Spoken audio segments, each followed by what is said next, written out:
Cameroon, Bandung, Africa, Bandung, to the world, Bandung.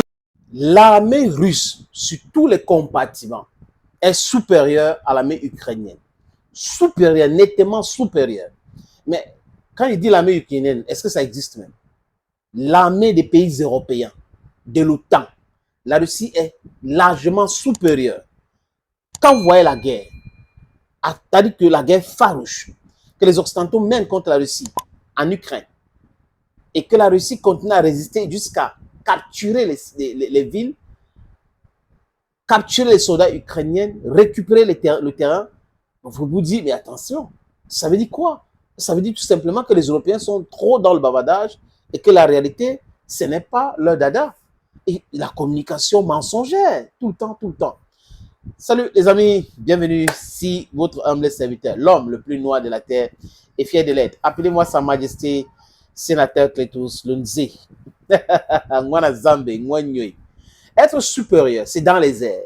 Être supérieur, c'est de fabriquer autant de drones, autant de missiles, autant d'avions, autant des avions de chasse, des chars. C'est la capacité à produire à l'échelle industrielle. Et en Europe, aujourd'hui, il n'y a pas un seul pays qui frôle la cheville de la Russie. Même les Américains ont compris cela et ils disent clairement que oui, la Russie est supérieure à nous par rapport, et même les experts américains et otaniens le disent aujourd'hui.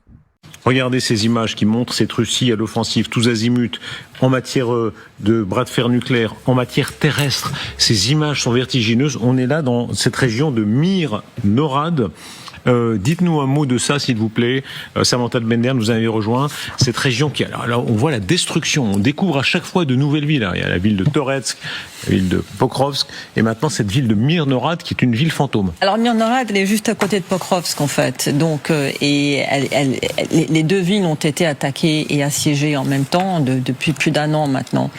Et beaucoup de gens sont d'accord pour dire que ce soit Mir-Norad ou bien Pokrovsk, il n'y a plus de ville. Il n'y a plus de ville, il y a même plus d'intérêt. Avant, c'était par exemple, Pokrovsk était un nœud militaire, ça ne l'est plus, un nœud ferroviaire, ce ne l'est plus aujourd'hui. Cette image, c'est Stalingrad, hein, ça fait penser à une petite ville. Moi, mais là... je vais vous dire que ce n'est plus Stalingrad. Ça fait 4 ans presque qu'on voit des images comme ça de villes ukrainiennes.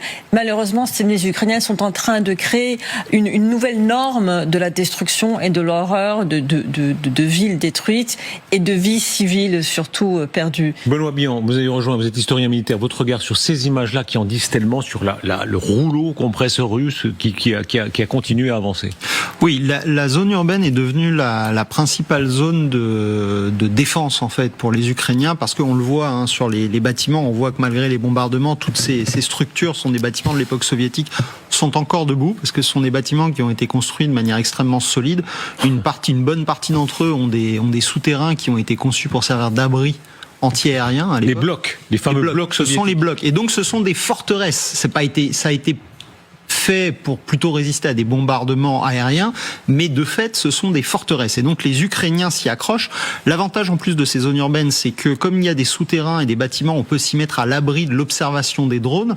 Donc ce sont les môles défensifs par excellence de l'Ukraine. J'ajoute que depuis 2014, les Ukrainiens ont fortifié toutes ces villes, et donc ce sont forcément les lieux où se déroulent les combats les plus durs parce que à chaque fois les Ukrainiens s'y accrochent, c'est normal parce que ce sont des zones où ils peuvent se protéger et les Russes forcément essayent de les prendre d'assaut parce que ça leur permet de conquérir des positions cruciales pour ensuite progresser et grignoter petit à petit la fine fleur de l'armée ukrainienne. Quelle est la logique militaire? Général Richoux, on amène des précisions. Hein. Avant l'invasion, 47 000 personnes vivaient là, dans ce qui est devenu maintenant des ruines.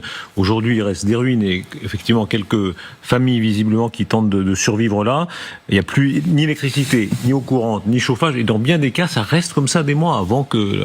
Quelle est la logique militaire? Alors, du côté des Russes, c'est plus une logique politique. C'est-à-dire que Pokrovsk, ça permet d'aligner tranquillement, enfin, à terme, les frontières de l'oblast de Donetsk sur les frontières qui ont été annexées à la Fédération de Russie. C'est ça la la principale vertu.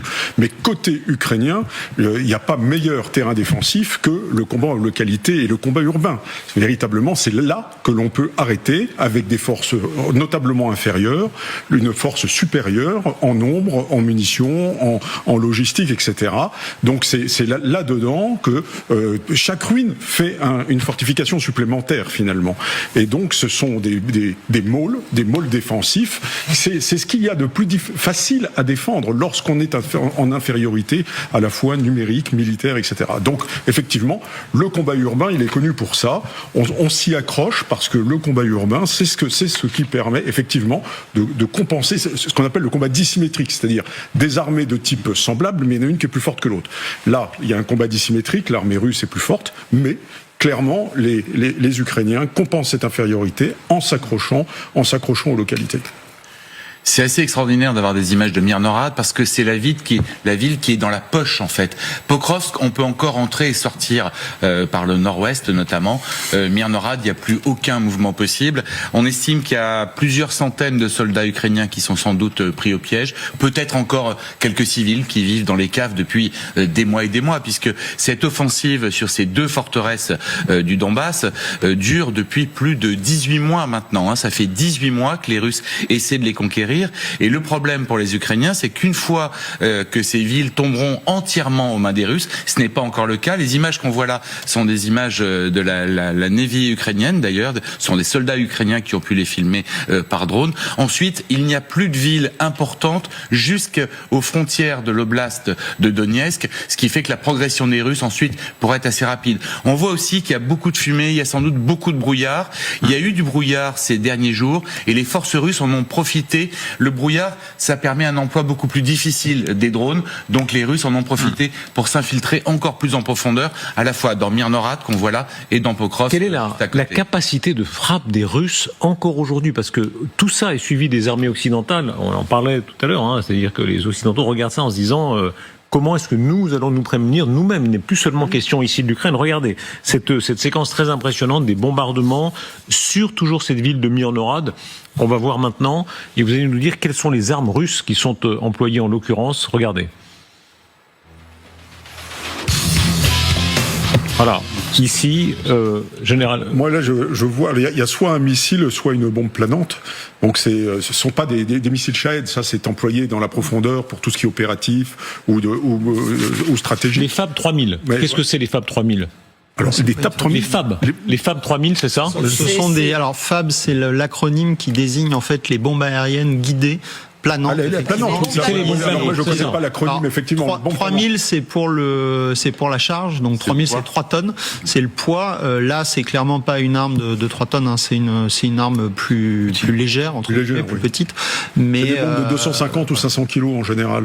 Les bombes planantes, ça va à 50 km à peu près. Donc, il y a un avion qui le largue, par contre. Il va à 50 km donc, ça veut dire que là, il y a un avion russe qui s'est approché à 50 km et qui a largué cette bombe. Alors, justement, l'Institut des études de la guerre, ce think tank américain, a récemment expliqué que d'après leurs recherches, d'après ce qu'ils ont pu récolter du champ de bataille, c'est que les Russes aujourd'hui sont en train de modifier ces fameuses bombes planantes en mettant dessus des petits moteurs d'avion qui leur permettent d'aller plus loin. Donc ils peuvent tirer depuis plus loin. Et ces bombes planantes ont donc augmenter leur capacité d'aller. Mais pardon, qu'est-ce qui frappe ici? Puisqu'on comprend, on a l'impression qu'il n'y a plus rien à détruire. Pardon, c'est affreux à dire, mais qu'est-ce qui frappe? Il y a forcément des soldats. Des soldats ukrainiens. Ça peut être des soldats retranchés dans ce bâtiment, donc ils tapent le bâtiment. Les Russes ciblent particulièrement les pilotes de drones ukrainiens parce qu'en fait, ça leur permet ce type de frappe. En fait, vous frappez des centres de commandement,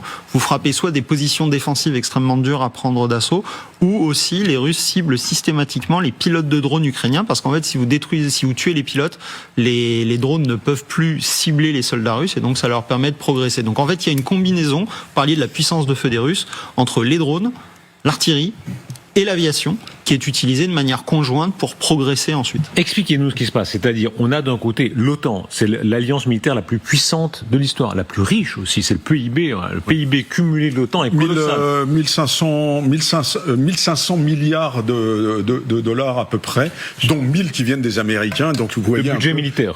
Tout le reste c'est 500 milliards. Bah, c'est pas mal.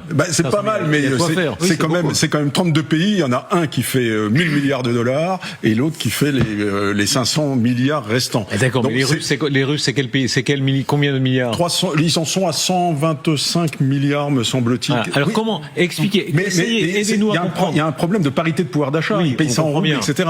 La facture n'est pas tout à fait la même. Enfin, quand même, on a d'un côté 1500 milliards, de l'autre côté, il y a les sanctions, il y a tous les efforts qui ont été faits. Quand même, l'OTAN, c'est quelque chose. Mais on n'est pas en guerre. Malgré ça, regardez la séquence, la Russie continue à utiliser des armes, hélas pour les Ukrainiens, avec force.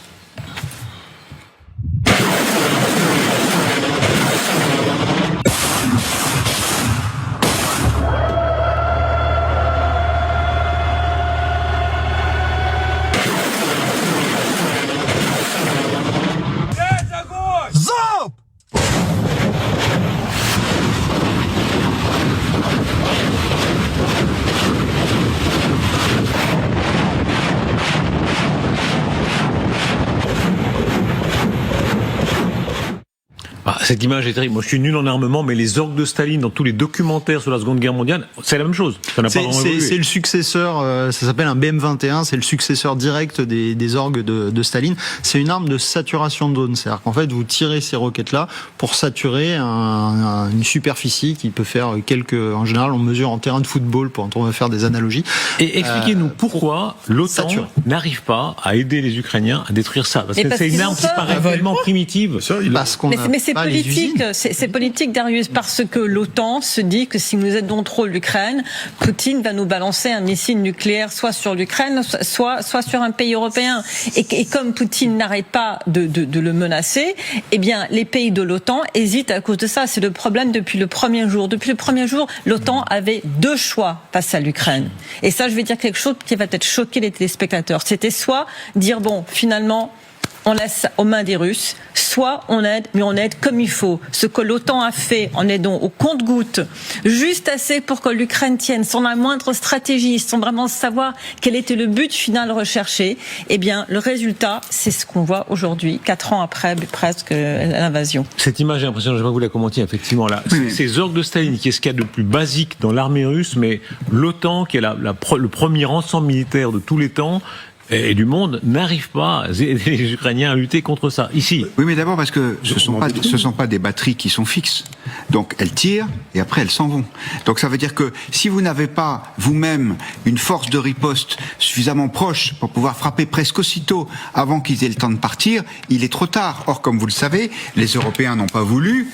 Et malheureusement, pour les Ukrainiens, je pense que c'est la sagesse, n'ont pas voulu engager leurs propres troupes à l'intérieur de l'Ukraine. Donc, certes, il y a des équipements européens, il y a aussi, d'ailleurs, de plus en plus d'équipements fabriqués par les Ukrainiens eux-mêmes, avec des drones, mais l'avantage de ce genre de dispositif, c'est d'ailleurs le cas aujourd'hui de tous les dispositifs d'artillerie, y compris les canons César, qui sont installés sur des camions qui bougent, c'est que ils ne restent pas. Donc, ils sont extrêmement furtifs, et avec l'aguerrissement, au bout de 4 ans de conflit, les Russes savent très bien au bout de combien de temps est-ce qu'ils doivent dégager, où est-ce qu'il faut qu'ils aillent se planquer. Et de ce fait, effectivement, même s'il y a beaucoup de pertes, il n'y a pas suffisamment de riposte ukrainienne pour pouvoir tout éliminer. Ce n'est pas le bop, c'est la réalité.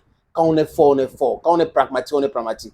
Le problème avec les menteurs, c'est que c'est pas tant qu'ils ne sont pas forts, ils ne sont pas intelligents. C'est que leur cerveau est déjà programmé pour le mensonge, pour la manipulation, au point où les gars ne réfléchissent pas comment sortir de là pour pouvoir être réel. Ils savent que s'ils veulent être réel, s'ils veulent être dans la vérité, tout le monde va les dépasser.